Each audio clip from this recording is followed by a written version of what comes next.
como era característica do nosso presidente anterior, foi tudo vendido como superlativo, foi tudo vendido como algo fantástico, maravilhoso, e não era isso. Foi criada uma expectativa excessiva. Você tem atualizações sobre o FDIC, né, Flávio? Conta pra gente como é que anda esse fundo. Bom, Bruno, o fundo em si, ele funciona bem, ele é uma antecipação de recebíveis, então o que isso quer dizer, né, para que a audiência possa acompanhar? O São Paulo tem vários contratos de longo prazo, patrocínios, contratos de transmissão, as próprias contribuições associativas dos sócios. Então, são todas receitas garantidas de longo prazo. Então, o FDIC, basicamente, fundo de investimento em direitos creditórios, o São Paulo cede os direitos desses recebíveis, desses valores a receber no futuro, e recebe um dinheiro em antecipação. Então, é um conceito simples e que foi vendido na época, e esse FDIC foi votado no Conselho Deliberativo dia 1º de outubro de 2024, foi colocado ali como se fosse seus problemas acabaram. Chegou aqui o novo fundo que vai resolver magicamente os seus problemas. E o que se percebe, na verdade, é que agora a realidade ele teve alguma importância, ele ajudou de alguma forma o fundo, mas não na escala que se pretendia. Então, o custo financeiro, quando você antecipa receitas, na verdade, você tem um custo financeiro, é o reverso. Na verdade, ao invés de você pagar juros, você deixa de receber. Então, para exemplificar, vamos imaginar que eu tenha um título para receber de 10 milhões de reais daqui a exatamente um ano. O fundo chega para mim, vamos falar hipoteticamente, fala, olha, eu te dou 8 milhões agora. São 10 milhões, 8 milhões agora. E esse dinheiro, na verdade, esses 8 milhões, eles nem entram todos na conta do São Paulo. Tem uma relação, São Paulo receberia 60% disso. Então, você teria um título a receber de 10 milhões, você deixou por 8, recebeu 4 milhões e 800, 3 milhões e 200 ficam numa reserva, numa cota subordinada, como se fala, e daqui a um ano, os investidores que colocaram o dinheiro para o São Paulo receber o adiantamento, os 3 milhões, os 4 milhões e 800 que o São Paulo recebeu. Os investidores recebem o seu dinheiro com os juros acordados e o São Paulo recebe o saldo daquela reserva. Então, é uma operação financeira mais complexa do que um empréstimo e que, ao longo do tempo, ela se confirmou, na verdade, as projeções de que é uma operação relativamente cara. Ela custa mais caro do que um empréstimo normal, vamos dizer assim. E ela custa mais caro porque tem toda uma administração, taxas de administração, taxas de gestão, taxa da CVM, taxas de auditoria. Então, tem uma série de custos que aumentam o custo para o São Paulo, inclusive as comissões que são pagas dentro de uma normalidade no mercado financeiro para aquelas pessoas que vendem as cotas do FDIC. Então, foi uma alternativa, na época, adotada pela diretoria de então. Algumas coisas, havia uma previsão, num primeiro lançamento, de que se pudesse captar até 240 milhões Na prática, foram captados pouco mais de 130, foram 135 milhões de captação, entre 240 possíveis, pouco mais de 50%.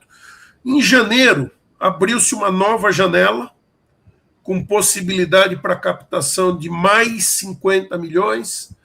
Entrou em janeiro um valor próximo de 20 milhões, 19 milhões e pouco, mais para 19 milhões. Num total, então, São Paulo captou dinheiro para o São Paulo 135 milhões de reais. Mas para isso teve que ceder, colocar em garantias, vamos dizer assim, junto ao fundo, 324 milhões de reais em recebíveis. Ou seja, é o dobro, até mais do que o dobro.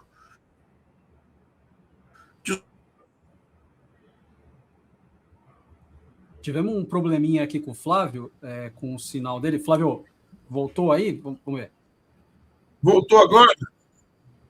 Tá um pouquinho atrasada a imagem do som, mas dá para te ouvir bem. Acho que o importante é a gente escutar bem o que você tem para trazer, que é importante. Tá certo. E até que ponto que vocês pegaram? Você estava fazendo o cálculo, falou que o São Paulo tinha dado 300 e alguma coisa como 324 garantido, milhões Isso. Em direitos creditórios que o São Paulo cedeu, com vencimentos ao longo dos 4 anos de vigência do fundo, que vai até novembro de 2028, e para poder captar na prática 154 milhões. Lógico, isso não quer dizer que toda essa diferença vai ficar com o fundo, não. São Paulo vai receber mais à frente, mas vai receber um valor menor. Então, o custo financeiro em si, a garantia que é dada, excede quase o dobro do que o São Paulo efetivamente capta para o caixa. E aí a gente pode concluir, então, Flávio, que, de certa forma, eu não sei bem, aí você me ajuda a fechar um pensamento. Se foi vendido, de fato, uma ilusão, seja para o conselho, seja para o torcedor, ou se de fato é decepcionante o retorno do mercado, porque a gente está com valores abaixo do esperado, né? Fala, Bob. Só para não perder o fio da meada, eu vi a entrevista do Arnaldo Tironi com um cara que explicou o FDIC, eu não lembro o nome dele. No fim, ele falou que quando foi feito o FDIC tinha mais ou menos uma taxa de juros, e depois, com o Selic aumentando tudo, vamos dizer que assim, no banco, o São Paulo paga 22% de juros a 24%.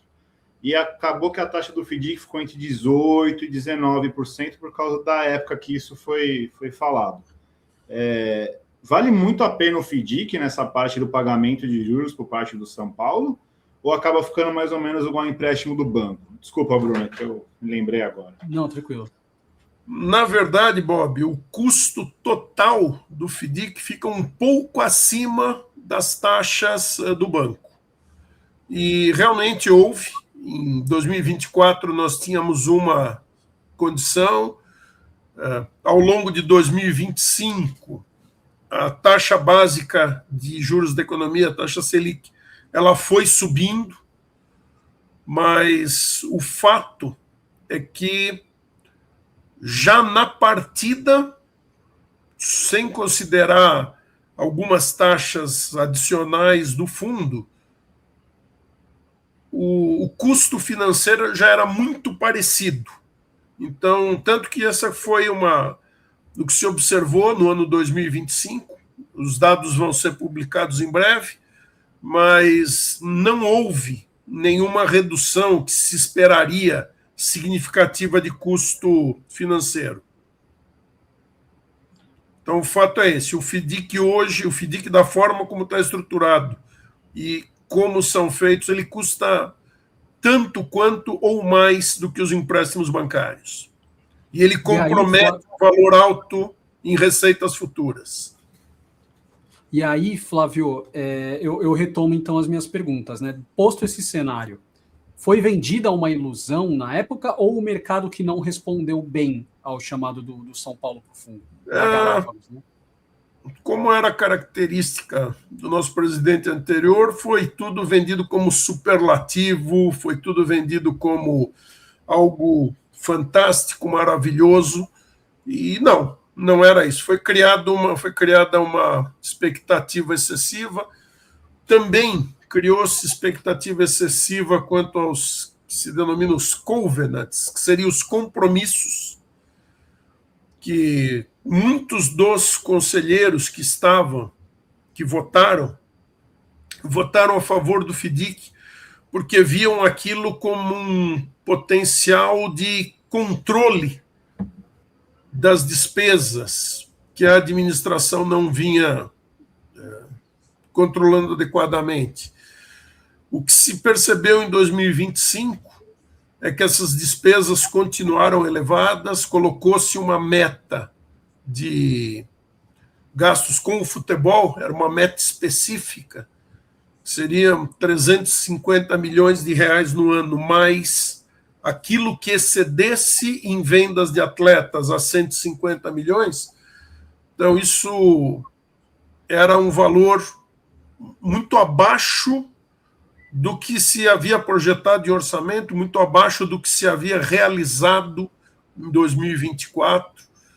Então, é aquela coisa, quando uma meta, a meta tem que ser agressiva, a meta tem que ser desafiadora, mas se ela for uma meta inalcançável, ela perde o sentido. Então, tanto que os próprios relatórios da Outfield, publicados ao longo dos trimestres, e o último foi o fechamento do trimestre de 30 de setembro, terceiro trimestre, mostravam ali que os gastos com o futebol estavam bem acima, muito acima do previsto e do que estaria autorizado na época pelo FIDC. Então, uma meta que não é execuível, ela deixa de ter sentido e passou-se a olhar exclusivamente para o resultado do ano, déficit ou superávit, que em breve vai ser apresentado.